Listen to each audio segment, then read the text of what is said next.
بسم اللہ الرحمن الرحیم رب اشرح لی صدری ویسر لی امری واحلل عقدۃ من لسانی یفقہوا قولی۔ ہم لوگ سیرہ میں اب جو واقعات کریں گے آگے وہ جنگ خندق کے بارے میں ہیں اور سعد بن ابی معاذ کے بارے میں ہیں۔ سب سے زیادہ جو ٹریجک ڈیتھ ہے وہ سعد بن ابن معاذ کی تھی۔ یہ اوس کے قبیلے کے چیف تھے اور اوس ایک امیر قبیلہ تھا۔ جاہلیہ میں بھی ان کا درجہ بہت بلند تھا۔ یہ عائشہ یہ اپنی والدہ کو ملنے گئے جب انہوں نے آنا تھا جنگ کے لیے، تو عائشہ بیٹھی وہاں ساتھ ہی بیٹھی ہوئی تھی۔ ماں نے ان سے کہا کہ تم جلدی کرو، یہاں کیا کر رہے ہو؟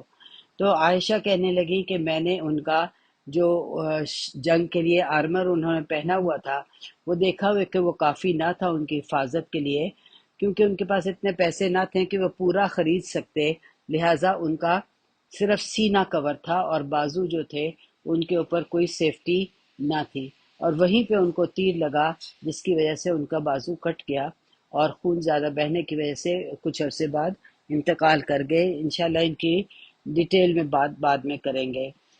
اسلام لانے والوں میں سے یہ پہلے تھے۔ ان کی پوری ٹرائب نے اسلام قبول کیا۔ جب یہ اسلام لائے تو ان کی پورے قبیلے نے ان سے اتنی محبت تھی کہ ان کی وجہ سے ان کے پورے قبیلے نے اسلام قبول کیا، اور یہ وہی ہیں جنہوں نے کہ بدر میں آپ صلی اللہ علیہ وسلم کو یہ کہا تھا، جب آپ نے پوچھا تھا کہ کون میرا ساتھ دے گا تو آپ نے کہا تھا کہ آپ جائیں بدر کی جنگ کے بارے میں، تو آپ نے کہا تھا کہ آپ جائیں جہاں آپ کی مرضی ہو، اللہ آپ کا جہاں آپ کو اللہ تعالیٰ کہتا ہے آپ جائیں، ہم آپ کے ساتھ ہیں۔ یہ مکہ اسلام لانے سے پہلے مکہ گئے، اسلام لانے کے بعد یہ مکہ گئے، اور ان کی دوستی اسلام لانے سے پہلے امیہ بن خلف سے بہت تھی۔ امیہ بن خلف وہ تھا جو بلال رضی اللہ عنہ کا مالک تھا، اور وہ ان کا دوست تھا، کافی اسے بزنس پارٹنر تھے یہ، اور کافی اسلام لانے سے پہلے ان کی دوست تھی۔ تو سعد امیہ کے گھر گئے تو امیہ نے ان کو کہا کہ تم دن کے وقت طواف نہیں کرو، رات کے وقت کرنا ورنہ لوگ تم سے لڑیں گے۔ تو یہ رات کے وقت طواف کر رہے تھے تو ابو جہل نے ان کو دیکھ لیا اور ابو جہل ان سے لڑنا شروع ہو گیا، تو امیہ نے آ کے ابو جہل کا ساتھ دیا، سعد کا ساتھ نہیں دیا، اور تو سعد کو اس بات پہ بہت غصہ چڑھا، اور سعد بن معاذ نے کہا کہ میں نے رسول اللہ صلی اللہ علیہ وسلم کو سنا ہے کہ وہ تمہیں خود قتل کریں گے۔ امیہ اس بات پر بہت خوفزدہ ہو گیا کہ اس نے ان سے کہا کہ کیا واقعی میں محمد نے کہا ہے؟ واللہ اس نے تو کبھی اپنی زندگی میں کوئی جھوٹ نہیں بولا۔ وہ گھر آیا اور اس سے بیوی کے پاس گیا اور بیوی سے بات کی، تو بیوی کا یہ جواب یہ تھا کہ اگر واقعی میں انہوں نے کہا ہے تو یہ سچ ہی ہوگا۔ اس لیے امیہ جنگ بدر میں جانا ہی نہیں چاہتا تھا، مگر ابو جہل کے مجبور کرنے کی وجہ سے گیا اور اس کو مر گیا۔ سعد بن ابن معاذ کا جہاں تک تعلق ہے، ان کو غسیل الملائکہ کہا جاتا ہے، یعنی فرشتوں نے ان کو غسل دیا تھا اور نماز جنازہ پڑھی تھی۔ ان کے بارے میں یہ ہے کہ انہیں احتز العرش بھی کہا جاتا ہے، یعنی کہ ان کے مرنے کے پر اللہ کا عرش ہل گیا تھا۔ یہ بخاری اور مسلم دونوں کی روایات ہیں۔ کیوں کچھ لوگوں کا خیال ہے کہ اس خوشی سے کہ اب اس کی ملاقات سعد بن معاذ سے ہو جائے گی، اور دوسرا یہ کہ کچھ کہتے ہیں کہ غصے کی وجہ سے کہ ان کو کسی نے قتل کر دیا تھا، جبکہ خیال یہ ہے کہ دونوں کے دونوں باتیں اپنی جگہ پر صحیح ہیں۔ سعد کو جب زخم لگا تو انہوں نے ایک دعا کی تھی کہ اے اللہ تو قریش کو اس بات کی اجازت اگر تو قریش کو اس بات کی اجازت دے گا کہ وہ ہم سے لڑیں تو مجھے زندگی دینا کہ میں ان سے لڑ سکوں، اس لیے کہ مجھے ان سے اس قدر نفرت ہے اس بات پر کہ انہوں نے تیرے رسول محمد صلی اللہ علیہ وسلم کے ساتھ جو کیا ہے، مگر اگر یہ میری آخری دفعہ ہے تو مجھے شہادت کا درجہ دینا، مگر میری آنکھیں ٹھنڈی کرنا بنو قریظہ کے انجام دکھا کر، کہ یعنی بنو قریظہ جو یہود کا قبیلہ تھا۔ تو اللہ تعالیٰ نے ان کی دعا قبول کر لی۔ یہ جو آنکھیں ٹھنڈی کرنے کا ہے نا، قرۃ اعین، یہ عربی محاورہ ہے اور بہت خوبصورت ہے۔ ایک دفعہ ہماری عرب میں کسی نے دعوت کی تھی سعودی عرب میں، تو میں نے ان کا شکریہ ادا کیا، تو نے اپنی دونوں آنکھوں کو کی طرف انگلیوں سے اشارہ کر کے کہا کہ قرۃ اعین، کہ یعنی یہ تو میری آنکھوں کی ٹھنڈک ہے کہ میں نے تمہیں اپنے گھر بلایا ہے۔ تو بہت خوبصورت یہ محاورہ ہے عربی کا۔ تو انہوں نے بھی یہی کہا کہ میری آنکھیں ٹھنڈی کرنا بنو قریظہ کا انجام دکھا کر۔ اور سعد بن معاذ کا آپ صلی اللہ علیہ وسلم سے کتنا ذاتی تعلق تھا اور کتنا محبت تھی، وہ ہمیں یہ پتہ چلتا ہے کہ اس تمام واقعے کے 2 سال بعد، 2 سال گزر چکے ہوئے تھے سعد بن معاذ کو شہید ہوئے ہوئے، اور عام الوفود کا سال تھا، یعنی کہ اس کو انشاءاللہ ہم آگے ڈسکس کریں گے کہ کس طرح سے لوگ جو آ رہے تھے، اسلام لا رہے تھے۔ اور یہ 7ویں ذی الحجہ کا ذکر ہے کہ کسی ایک نان مسلم جو چیف تھا، اس نے آپ صلی اللہ علیہ وسلم کو ایک تحفہ دیا، اور وہ تحفہ کیا تھا کہ ایک بہت خوبصورت روب تھا، یعنی جیسے کہ عبایا کہتے ہیں نا، اس ٹائپ کا تھا، بہت قیمتی تھا، گولڈن تاروں سے کا کام ہوا تھا۔ جب آپ نے یہ پہنا تو صحابہ کرام نے ایسی چیز کبھی نہیں دیکھی تھی، تو بار بار چکر لگا کر دیکھتے رہے کہ یہ کس قسم کا روب ہے۔ تو اس سے ہمیں ایک تو بات یہ بھی پتہ چلتی ہے کہ اچھا کپڑا پہننا حلال ہے، اگرچہ مہنگا بھی ہو، لیکن آپ نے یہ خریدا نہیں تھا اور نہ ہی دل میں اس کی چاہت تھی، بلکہ جب صحابہ کرام بار بار آ کے دیکھتے تھے تو آپ صلی اللہ علیہ وسلم نے کہا کہ آتجبون ھذا، کیا تمہیں اس کے اوپر حیران ہو کہ اس سے امپریس ہو جو میں نے پہنا ہے؟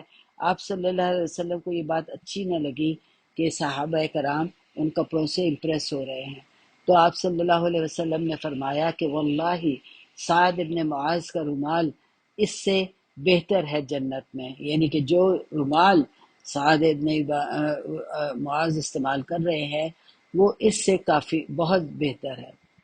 سعد ابن معاذ کی جو بلیڈنگ بہت زیادہ رہی اور اتنی زیادہ ہو گئی تھی کہ ان کے لیے علیحدہ خیمہ لگانا پڑا، لیکن آپ مسلسل چکر لگا کر آ کے سعد کا حال معلوم کرتے تھے، لیکن سعد ریکور نہ کر سکے اور کچھ عرصے بعد یہ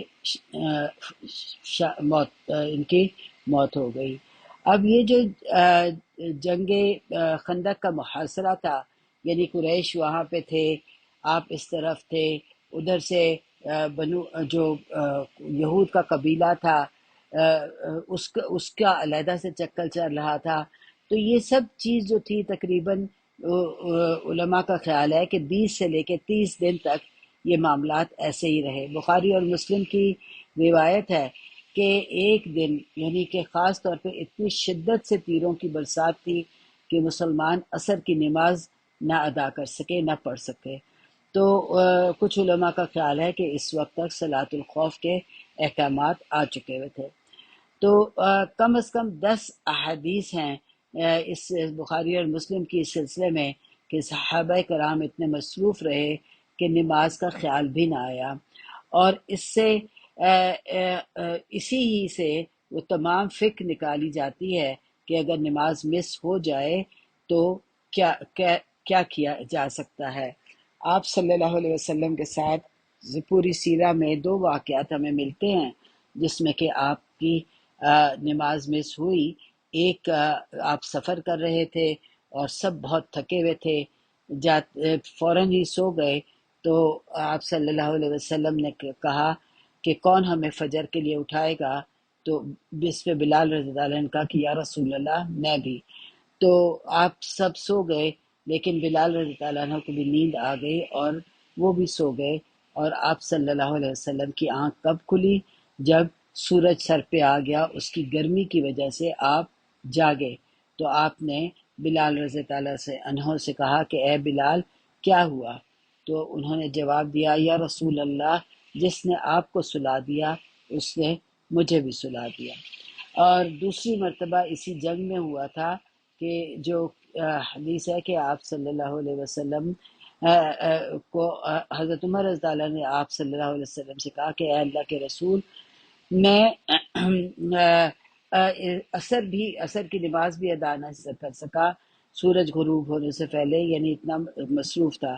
تو جواب میں آپ نے کہا کہ اے عمر، میں بھی نہیں کر سکا، لہٰذا دونوں نے وضو کیا اور سورج کے غروب ہونے کے بعد نماز عصر ادا کی۔ بخاری کی روایت ہے کہ آپ صلی اللہ علیہ وسلم نے کہا کہ شغلونا صلاۃ الوسطی، یعنی کہ دشمن نے اتنا مصروف کر دیا کہ صلاۃ الوسطی بھی نہیں ادا کر سکے۔ صلاۃ الوسطی کون سی نماز ہے؟ عصر کی نماز۔ آپ صلی اللہ علیہ وسلم نے فرمایا تھا حافظوا علی صلاۃ، کہ سب نمازوں کی حفاظت کرو، وہ صلاۃ الوسطی، اور وسطی کی نماز کی، یعنی کہ عصر کی نماز کی مراد ہے۔ تو اللہ آپ صلی اللہ علیہ وسلم نے کہا کہ اللہ ان کے گھر اور قبریں آگ سے بھر دے کہ ہم نماز نہ پڑھ سکے۔ آپ کو غصہ کس بات پر تھا؟ کہ ان کی وجہ سے آپ کی عصر کی نماز ادا نہ کر سکے تھے، اور نماز نہ ادا کرنے پر غصہ تھا۔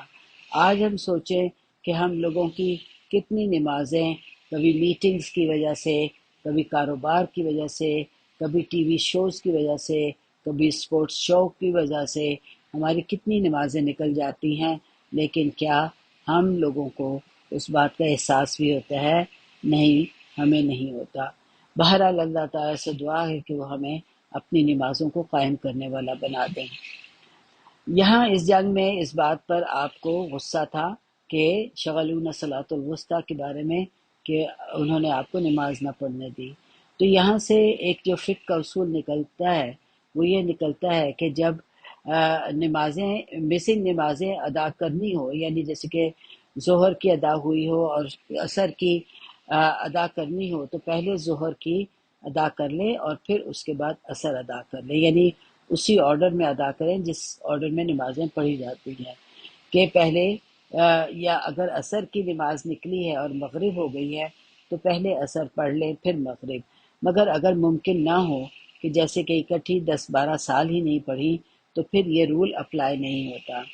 اور دوسرا یہ ہے کہ اگر ایسا ہو کہ مس نمازوں کو ادا کرنے میں اس نماز کا وقت ختم ہو جائے جس کا کہ وقت ہے پڑھنے کا، تو پہلے وہ نماز ادا کر لیں جس کا وقت ہے، اور پھر بعد میں جو نمازیں مس ہوئی ہیں وہ ادا کر لیں، لیکن یہ نمازیں اس طرح سے مس ہوئی ہوں کہ جان بوجھ کے نہیں، کسی واقعے کی وجہ سے، کسی مصروفیت کی وجہ سے، یعنی جیسے یہ جنگ کی مصروفیت تھی اس میں سے یہ نمازیں نہیں پڑھ سکے تھے۔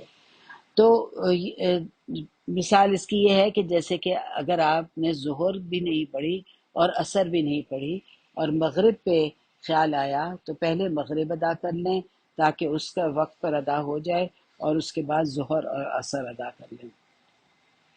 اب ہم اس جنگ خندق کی طرف واپس آتے ہیں کہ یہ جنگ ٹل کیسے گئی، جنگ ہوئی کیوں نہیں۔ تو اس میں جو ایک رول ہے جن صاحب کا، ان کا نام ہے نعیم المسعود الغطفانی۔ ان کا رول، یہ غطفان قبیلے کے تھے، ان کا رول بہت اہم تھا، اور انہوں نے یہ قصہ خود اپنی زبانی سنایا ہے، اور یہ وہ قصہ تھا جس کی وجہ سے حالات نے بالکل پلٹا کھا لیا۔ اور ہوا یہ کہ ایک دن آؤٹ آف نو ویئر، یعنی کہیں پتہ ہی نہیں چلا کیسے، کسی وجہ سے ایک شخص مسلمانوں کے خیمے میں داخل ہوا۔ ان کا نام کیا تھا؟ نعیم۔ ان کا نام نعیم المسعود الغطفانی تھا۔ ہم ان کو نعیم کا نام دیں گے کہ ان کا نام نعیم تھا، اور یہ آئے رسول پاک صلی اللہ علیہ وسلم کے پاس، اور انہوں نے کہا کہ اے اللہ کے رسول، میں نے اسلام قبول کر لیا ہے، مجھے آپ بتائیں کہ مجھے کیا کرنا چاہیے۔ اللہ تعالیٰ نے ان کو چنا، یہ اللہ کی ہی مصلحت تھی کہ اللہ تعالیٰ نے ان کو چنا۔